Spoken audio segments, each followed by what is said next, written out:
welcome back to part 2 of our shoulder series. And today we're going to discuss internal and external rotation so we can do this and this just a tad bit better.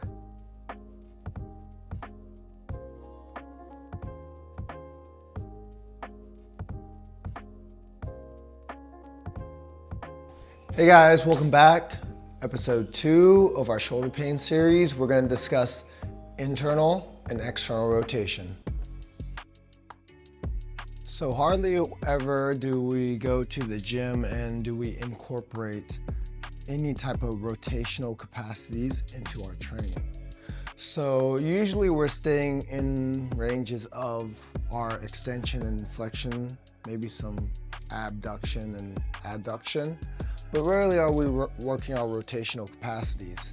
And it is vital to incorporate rotation to improve all upper body movements. Movements like throwing, punching, and pull-ups all require a little bit of internal and external rotation in order for you to do them more effectively. So the rotational capacities of the shoulder needs to be induced and trained independently of other functions. This capacity may take longer than others and may be quite painful to work through. Never work through pain. You want to slowly progress through each and every exercise, and you want to identify with what's going on inside of the joint capsule itself. So moving slowly and thoughtfully is ideal for mobility exercises. We're never trying to power through things. Through mobility exercises, we always want to develop greater awareness of what's going on in our shoulder capsule. In order to do that, we need to do things slowly and intentionally. When going through mobility exercises, we need to understand which muscles are doing the contracting, which muscles are doing the holding, in order to produce independent mobilization at the joint. Through awareness and control of the body, is going to allow you more access to more movements and might mitigate injuries better.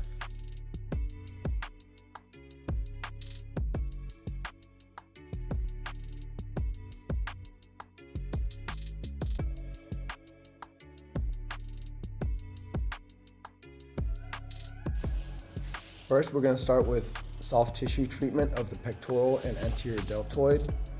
We're going to use a small ball to get into the tissue. We're going to place the ball underneath the highest point of pressure underneath the pectoral and deltoid. We'll take a moment to breathe and relax onto the ball. Then we're going to accompany the pressure with movement of our arm. I'm moving my arm through extension and flexion, adduction and abduction, and I'm accompanying it with a little bit of rotation as well. I'm trying to find the movement that feels most effective for releasing and mobilizing the tissue underneath the pressure. I'm going to then move the ball to the anterior deltoid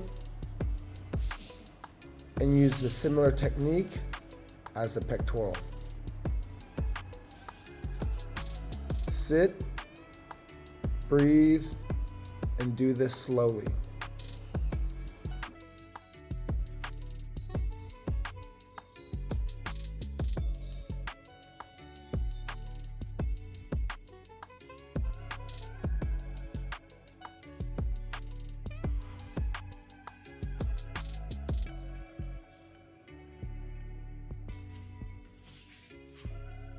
Moving on to the back now, we're going to target the scapular and the infraspinatus and teres minor muscles. These tissues are responsible for the rotation of the shoulder. We're going to slowly lay back down onto the ball.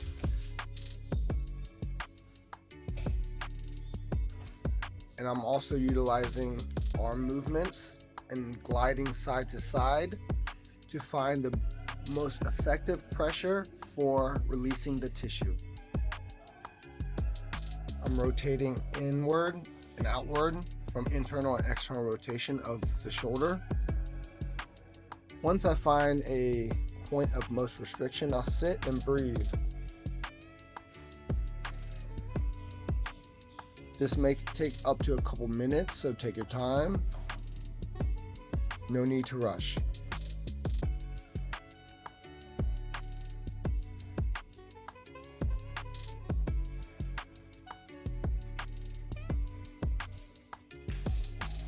Moving on now to our lateral lines.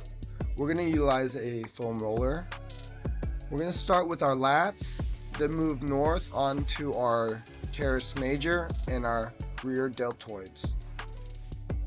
We're going to move slowly and smoothly across our tissues. We're trying to identify with which direction the muscles are trying to contract into and assist the pressure into that direction. We'll take our time, we'll breathe slowly. Again, we're trying to identify with where the restriction is coming from, and we're trying to assist the tissue to contract back into those directions.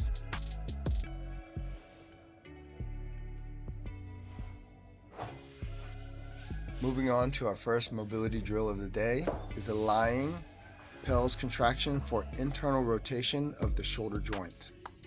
Our goal is to keep our back nice and flat to the ground, our lat engaged, as we slowly and in control drive our shoulder down into internal rotation. Our goal is to contract our shoulder down to internal rotation anywhere from 10 to 20 seconds for our pelvis contraction. We can utilize the yoga block to give us better awareness of our pelvis contraction down to internal rotation.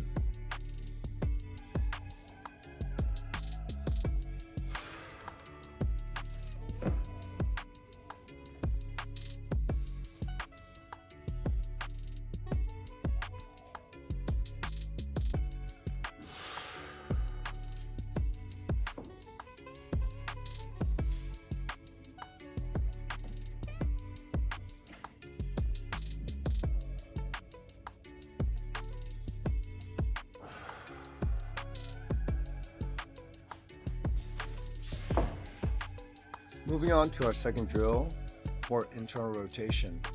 It's going to be the same exercise but in a standing position. Our goal and focus is to reduce compensation from the remainder of our body. We want to keep our spine nice and tall, our back and shoulder pinned against the wall as we rotate our forearm and hand down into internal rotation. Our goal is not to allow our shoulder to lift up toward our ear. We're holding the position anywhere from 10 to 20 seconds.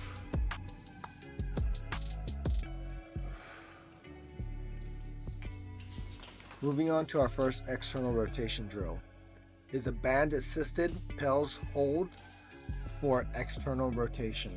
Our goal is to be able to contract into pelvis for 10 to 20 seconds.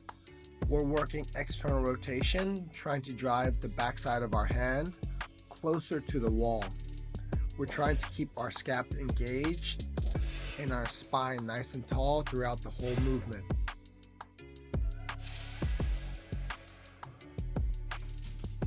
Now for our second exercise for external rotation. It will be an isometric pelvis drive into the yoga block.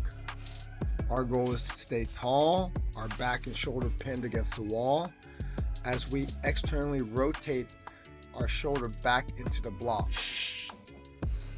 Our goal is to pin our wrist in the back of our hand as hard as possible in rotation against the yoga block.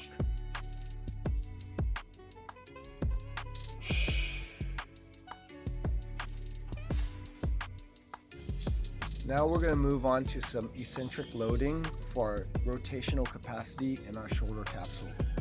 The first exercise we're going to work eccentrically are external rotators. We're going to start by pulling the band and assisting our hand as close as possible to our furthest range for internal rotation. Then utilize our external rotators to fight the eccentric load of external rotation.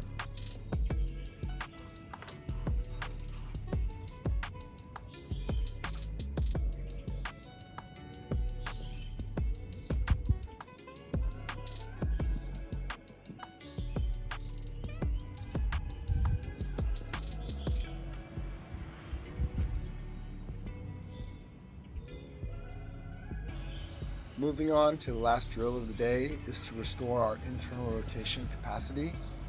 We're going to work an eccentric load. I'm assisting my hand to work to the furthest range of external rotation, then releasing that help and fighting the eccentric pull of the band. Our goal is to do 3 to 5 reps slowly and in control.